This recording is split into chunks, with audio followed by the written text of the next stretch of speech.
Assalamualaikum warahmatullahi wabarakatuh.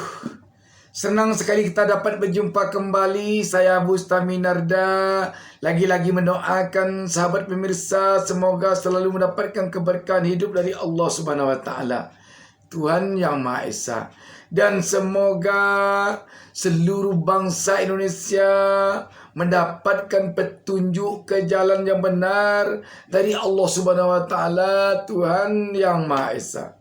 Sahabat BN, kalau kita coba merenung-renungkan kenapa sampai begini jadinya fenomena negeri kita sekarang ini, semenjak pemilu berlangsung tahun 2024 ini, mulai dari pra penyelenggaraan tahapan-tahapan pemilu sampai kepada penyelenggaraan tahapan-tahapan pemilu yang dimulai dari tahapan pertama pelaksanaan verifikasi parpol yang heboh dulu, sampai kepada pra pencoblosan yang heboh oleh kucuran bansos yang mengucur bagaikan air deras,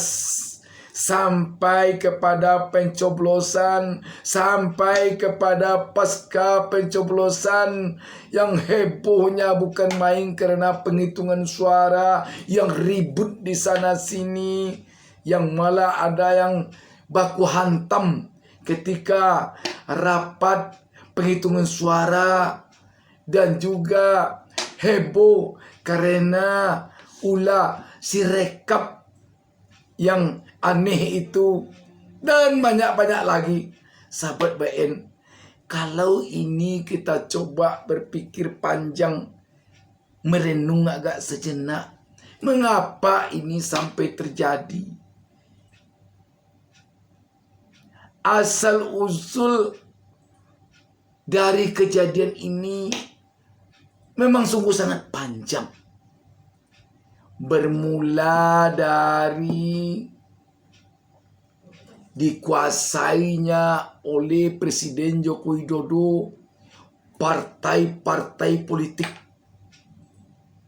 sehingga partai-partai politik di dalam kepemimpinan Presiden Joko Widodo, terutama pada periode kedua kepemimpinannya ini, tampak sekali partai-partai politik itu berada dalam genggamannya. Kenapa ini sampai terjadi?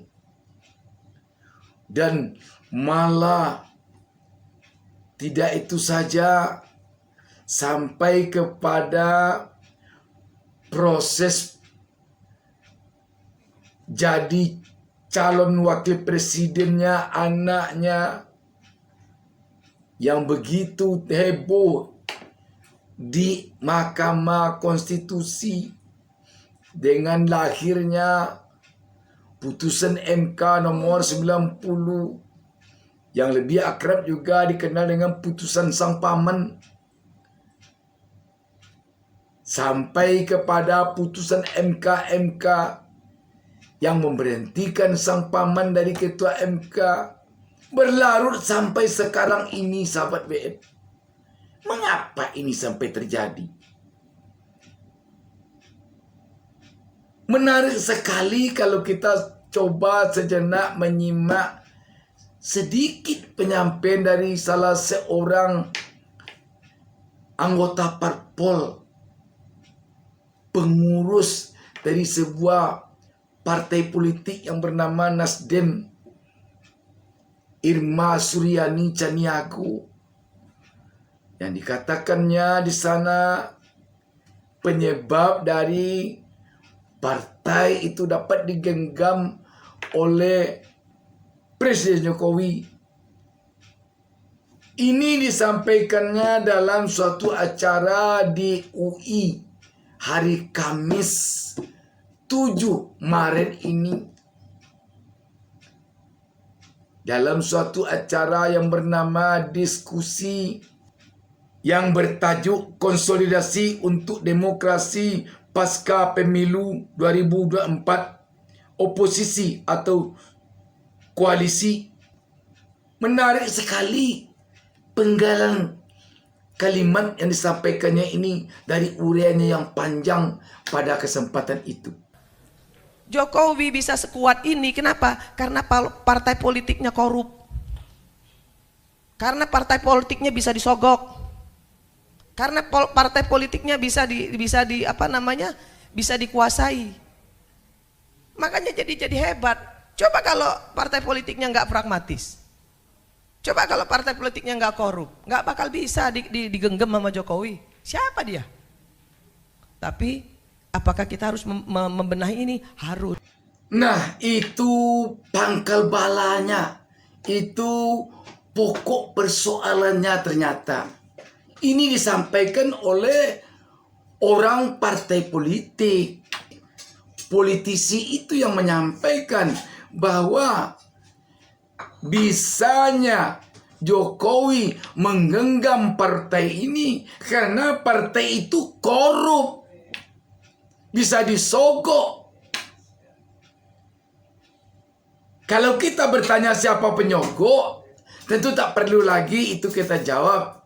Sudah disampaikan secara tersirat oleh Irma Suryani. Persoalannya sekarang, kenapa kita mau disogok?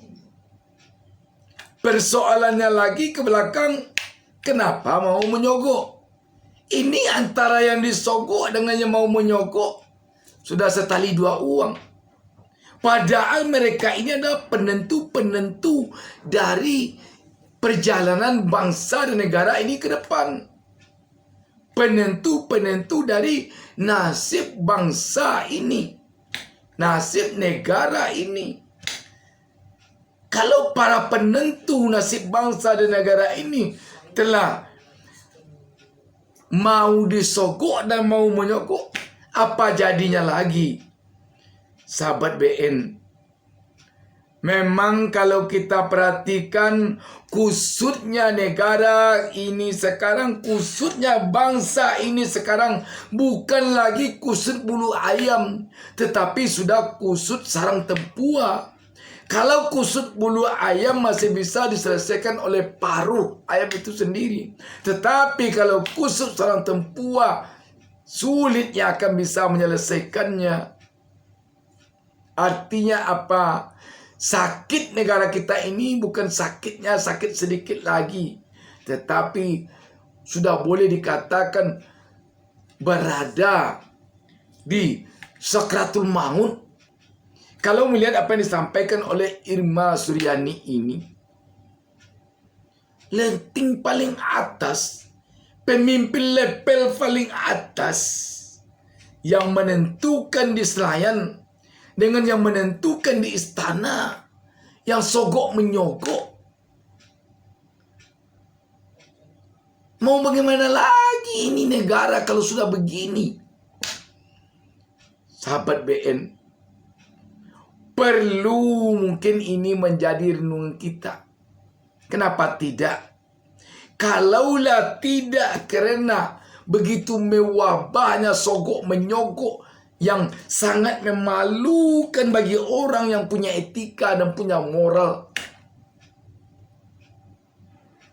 tidak akan begini jadinya fenomena pemilu kita.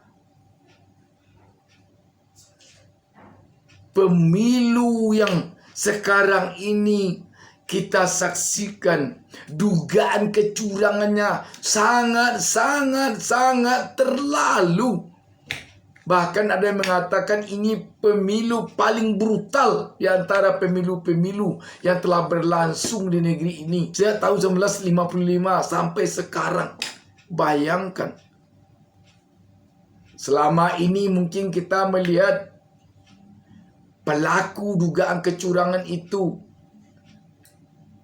cukup hanya di level bawah, yang boleh dikatakan oknum-oknum di lapangan. Sekarang bagaimana? Tidak saja lagi di level menteri, tapi sudah di atas itu. Na'udzubillahi min zalik. Apalagi obatnya sakit negeri ini apalagi obatnya ini. Kalau sudah begini, sahabat BN, sekali lagi apa yang disampaikan oleh Irma Suryani ini benar-benar ini harus menjadi renungan bagi kita yang masih sadar ingin negeri ini baik, demokrasinya baik, hukumnya sejahtera rakyatnya. Kalau kita melihat keluhan kepala desa yang diancam dengan merah pertanda tidak aman, hijau atau biru pertanda aman, sungguh mengerikan praktek yang dilakukan untuk memenangkan salah satu paslon. Apalagi kalau kita dengar adanya mobilisasi ini untuk memenangkan paslon ini, untuk memenangkan partai ini. Kerja negara macam apa seperti ini? Negara baru merdeka saya tidak begini dia. Makanya bisa dikatakan lebih amburadul, lebih bobrok pemilu sekarang ini dibandingkan pemilu tahun 1955 ketika kita baru merdeka dan pemilu pertama. Karena kita tahu pada pemilu 1955 kita tidak mendengar Soekarno ikut-ikutan untuk memenangkan salah satu partai. Walaupun dia punya partai PNI. Sahabat BN, jika masih banyak juga yang mengatakan negara kita ini sedang baik-baik saja, sungguh patut kita pertanyakan kepadanya kecintaannya kepada negara dan bangsa ini. Seperti apa yang dikatakan banyak tokoh, termasuk di dalamnya Yusuf Kala, Wakil Presiden ke-10 dan ke-12, dan sejumlah guru besar yang pada intinya mereka berharap ke depan tidak boleh lagi terjadi hal-hal seperti ini.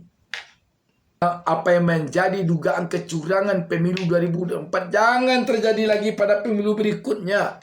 Kalau tidak diberantas dari hasil pemilu kali ini, maka ini akan menjadi budaya untuk pemilu-pemilu berikutnya.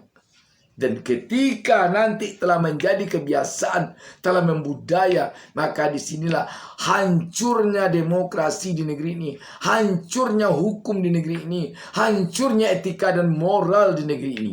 Demikian, wassalamualaikum warahmatullahi wabarakatuh.